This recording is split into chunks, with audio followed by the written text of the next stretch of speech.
noches a los y a las estudiantes de Lengua y Literatura de cuarto año A. Soy la profe Mica y espero que estén muy bien. En el día de hoy vamos a ver el lenguaje y su contextualización. Este tema tiene que ver con que anteriormente en la materia habíamos dicho que la lengua y el lenguaje no son sistemas universales ni sistemas abstractos, es decir, que el lenguaje no es una realidad neutra, es decir, que siempre permanece igual.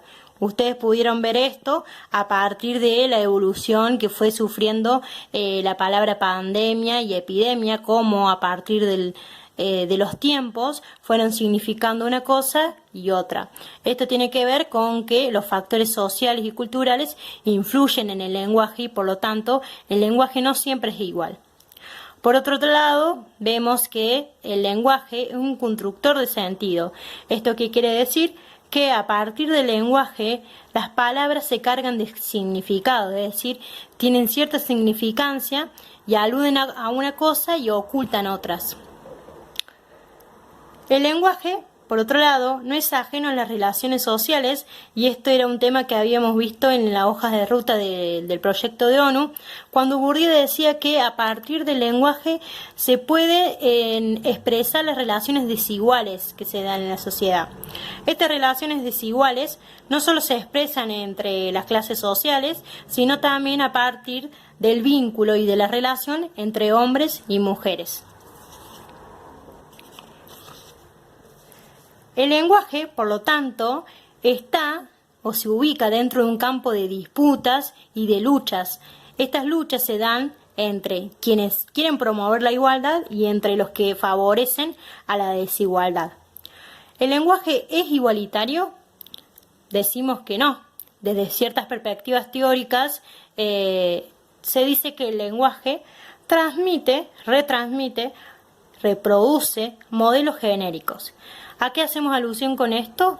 Que a partir del lenguaje uno reproduce ciertos prototipos de hombre y ciertos prototipos de mujer, dejando de lado, como bien decíamos recién, que el lenguaje expresa y a la vez oculta, dejando de lado acá en los modelos genéricos otros géneros. Sabemos muy bien que en la actualidad, se ha dado con más visibilidad en los últimos años que no solamente existen como géneros el hombre y la mujer. A partir de esto, de promover ciertos modelos de mujer y ciertos modelos de hombre, ¿podemos plantearnos si el lenguaje es violento? De acuerdo a perspectivas teóricas, decimos que el lenguaje es violento, violenta, y esa violencia del lenguaje se da no solo en el ámbito privado, es decir, en el ámbito doméstico del hogar, en donde se desenvuelven los y las hablantes, sino también en espacios públicos, por ejemplo, en las instituciones, en los lugares de socialización. Por ejemplo, un lugar de socialización puede ser un bar, una plaza, una institución puede ser la institución educativa, instituciones de salud. Y dentro de las instituciones que más tenemos cercanas nosotros hoy en día y nosotras, tiene que ver con las instituciones educativas. Y la violencia del lenguaje en las instituciones educativas se puede ver, por ejemplo, en los modelos de género que transmiten los cuentos, la leyenda y los refranes, que eso lo vamos a ver más adelante. Todo esto que estamos viendo tiene que ver con el lenguaje androcéntrico. No sé si es algo que ya habían escuchado antes, pero el lenguaje androcéntrico, como bien dice la palabra, andro viene de hombre y céntrico de centro. Entonces decimos que el hombre está en el centro. A partir del lenguaje, ¿cierto? Siempre vinculado al lenguaje.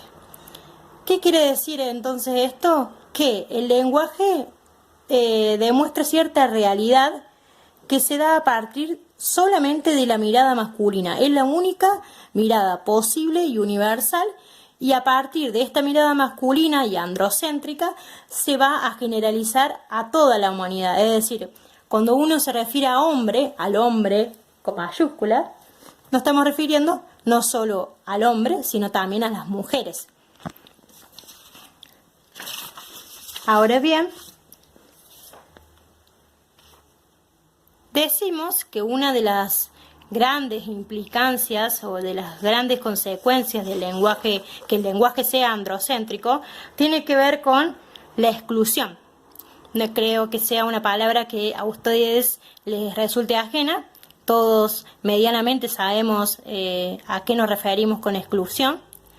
El lenguaje androcéntrico genera la exclusión a partir de los mensajes y los discursos, es decir, los intercambios lingüísticos de los hablantes. Se genera una invisibilización de géneros, es decir, como bien decíamos anteriormente, cuando que el lenguaje sea androcéntrico excluye a otros tipos de géneros que no son solamente hombres y mujeres, sino también géneros autopercibidos. A partir del lenguaje androcéntrico decimos también que se perpetúan las desigualdades de género y es necesario entonces que a partir de la exclusión que genera el lenguaje androcéntrico podamos desnaturalizar lo universal, es decir, dejar de pensar que existe un lenguaje universal, es decir, empezar a reflexionar sobre el lenguaje, a criticarlo en el sentido de una crítica constructiva, es decir, reflexionar críticamente acerca de lo que parece como algo natural, que a veces es necesario sacarlo es decir, de lo cotidiano. Si nosotros somos conscientes, por ejemplo, de que a partir de un lenguaje androcéntrico se generan desigualdades o se siguen reproduciendo las desigualdades, entonces plantearnos de una manera consciente y crítica que el lenguaje no es universal.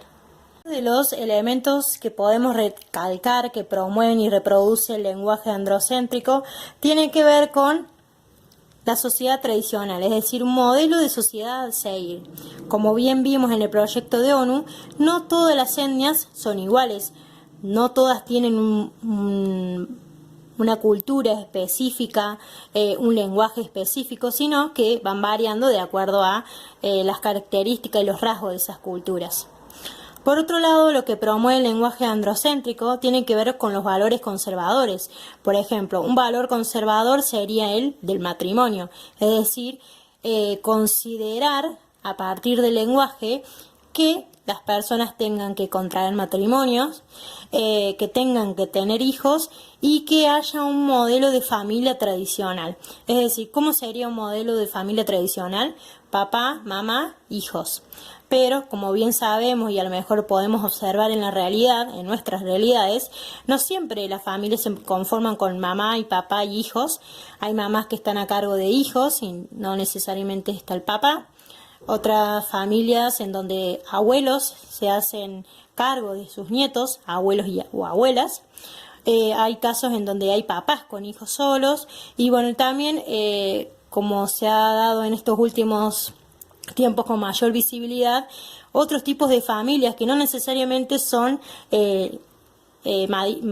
familias tradicionales. Por ejemplo, tenemos el caso de dos papás con un hijo, dos mamás con un hijo, mamás que necesariamente no se reproducen a partir de un hombre, sino por ejemplo con la implantación de óvulos, etcétera. Es decir, todas esas cuestiones que podemos visualizar en lo cotidiano ya escapan de todos esos valores conservadores. Es decir, la sociedad, como el lenguaje, va variando, va evolucionando y va cambiando a partir del tiempo. Otras cuestiones que podemos destacar del lenguaje androcéntrico es que el uso de sustantivos masculinos. ¿Se acuerdan que a comienzos del año habíamos visto esa clasificación de masculinos y femeninos? ¿Qué pasa? Hay todos los sustantivos masculinos se refieren no necesariamente al varón, sino también a la mujer. Por ejemplo, en una especie, cuando nosotros en lo cotidiano nos referimos a los perros, no hacemos una diferenciación de si hay perras también o perros, sino ya consideramos el lenguaje androcéntrico que uno ya lo tiene impregnado, es que a partir del uso de perros uno estaría haciendo alusión a todos los perros, no diferenciándose la raza, o sea, el género también. Por lo tanto, también podemos decir que a partir del lenguaje androcéntrico se toma al hombre como única medida.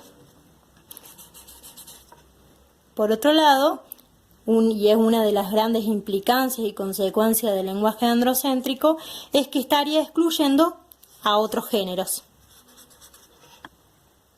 Ahora bien, todo esto que decíamos recién con respecto al lenguaje androcéntrico se puede ver, como ejemplo, en los medios masivos de comunicación, radio, televisión, diarios, específicamente en las publicidades. Es decir, todas esas desigualdades que se dan entre las relaciones sociales de género, es decir, hombre y mujer, uno las puede visualizar en los medios masivos de comunicación. Por ejemplo, este es un ejercicio muy interesante para desnaturalizar justamente lo que habíamos dicho anteriormente al lenguaje como universal. Y para, a partir de estos ejemplos, uno darse cuenta que el lenguaje no es algo ajeno, no es algo que no construye sentido, sino por el contrario, uno a partir del uso del lenguaje se puede dar cuenta de estas cosas. Por ejemplo, en las publicidades siempre se muestra a la mujer como aquella que se dedica a la casa, es decir, su único ámbito es el hogar. Es decir, por eso vemos publicidades vinculadas al uso de artículos de limpieza y siempre aparece la imagen de la mujer. Por otro lado, como constructor de sentidos, en esto de la desigualdad, el lenguaje androcéntrico en las publicidades se puede ver a partir de vender juguetes que son para niñas y juguetes que son para niños. ¿Y por qué pusimos ahí rosita y celeste? Porque también a partir del uso de colores se da esa desigualdad, esa separación entre lo que es para niños y para niñas. Generalmente el color rosa se ha asociado desde siempre a la mujer y el color celeste a varones o azul. Otros elementos que vemos en las publicidades tienen que ver, por ejemplo, con oficios o trabajos que solamente hace el hombre y oficios o trabajos que solamente hace la mujer.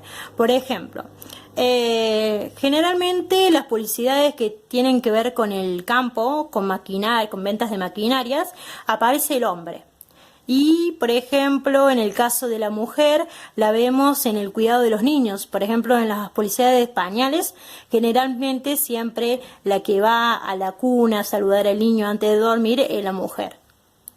Por otro lado, y para ir terminando, otros ejemplos de lo que es el lenguaje androcéntrico se puede ver en las escuelas. ¿Dónde lo vemos en las escuelas? Específicamente vamos a tomar el caso de los cuentos tradicionales, esos cuentos infantiles que nos contaron desde el jardín, desde la primaria. ¿Qué pasa con esos cuentos tradicionales? Podemos ver que se hace una diferenciación entre géneros, es decir, hay ciertos roles que son propios de la mujer y propios del hombre, o así supuestamente se cree, se reproduce a partir del lenguaje eso. En el caso de personajes mujeres, en los cuentos se la muestra como sumisa, débil, temerosa, y siempre el valor que se destaca de ese personaje femenino es la belleza. Este caso lo podemos ver, por ejemplo, con Caperucita Roja, en donde se la clasifica como si fuera una niña débil y bueno, temerosa frente a ese lobo, el personaje. Otro de los ejemplos en el caso del varón siempre se lo muestra al personaje masculino, el protagonista de los cuentos, como alguien valiente, fuerte, salvador, y siempre se destaca por su valor físico, es decir, todas esas cualidades que tiene que ser grandote, con músculos, generalmente es bello, pero lo que siempre se le destaca a ese protagonista es su valor por la fuerza, por la valentía, por esas cualidades físicas que lo hacen ser hombre y que no las tiene en el caso de las protagonistas mujeres en los cuentos. Bueno, siendo el punto de partida el lenguaje androcéntrico, que es algo que en años anteriores no lo había dado, que es un tema de recién este año comencé a darlo, tiene que ver con esto de repensar al lenguaje más allá de lo que vemos en la escuela como algo abstracto, es decir, coherencia, cohesión, el lenguaje, bueno, en el lenguaje se dan ciertos dialectos, el cronolecto, todos esos aspectos teóricos, esos conceptos que ya ustedes vienen viendo desde hace muchos años, decidí como ejemplo claro de por qué evoluciona el lenguaje, es decir, o qué incide en el lenguaje y qué características tiene el lenguaje que hoy usamos en lo cotidiano. Ese lenguaje es caracterizado específicamente por ser androcéntrico, como vimos en la clase de hoy. Espero que les haya sido interesante el tema, pueden criticarlo, se pueden dar sus opiniones, pero como para dar un cierre a esta temática, les voy a enviar actividades por medio de, ahí había puesto Edo, para que vean que las profes también se equivocan, ahí lo dejé. Lo voy a enviar a las actividades por medio de la plataforma Edmodo. Van a ser actividades grupales y tienen que ver con desnaturalizar esto del lenguaje como sistema universal. Por eso lo ubicamos, como dije en un primer momento, en un contexto social y cultural. Y qué mejor que abordar el lenguaje desde la sociedad de hoy en día y no ya, por ejemplo, entender al lenguaje desde los tiempos de Homero y de Platón, como vieron ustedes con los conceptos de pandemia y epidemia. Bueno, les mando un abrazo fuerte y nos estamos viendo por Edmodo.